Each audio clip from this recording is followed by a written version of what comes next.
तुम्हाला thyroid, PCOD आणि PCOMS हे असेल तर या 10 सवयी तुम्ही नक्की लक्षात ठेवा.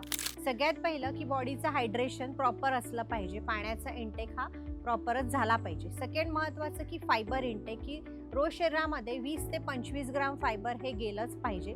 तिसरं महत्त्वाचं की तुमची झोप ही प्रॉपर 7 to 8 अवर्स तुम्ही झोप घेतलीच पाहिजे.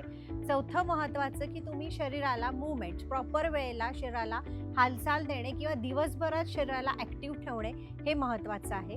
5व्या नंबरवर येतं की शरीराच्या डाएटरी हॅबिट्स किंवा जास्त प्रमाणात कार्बोहायड्रेट, शुगर्स हे अव्हॉइड करणे.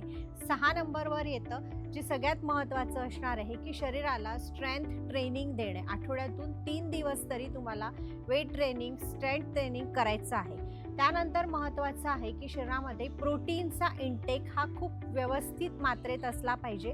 आपल्या प्रत्येक खाण्यामध्ये काही ना काही प्रमाणात प्रोटीन जाईल याचं तुम्ही बघायलाच हवं. त्यानंतर तुमचे रेग्युलर वर्कआउट्समध्ये म्हणजे ब्लड वर्कआउट्स तुम्हाला रेग्युलरली करायला हवं, की आपण इम्पॉर्टंट जेव्हा आपल्याला गरज असेल त्यावेळेलाच सप्लिमेंटेशन स्टार्ट करू शकतो. आणि सगळ्यात महत्त्वाचं जे राहणार आहे की तुम्हाला शरीराला इन्सुलिन रेझिस्टन्सपासून वाचवायचं आहे.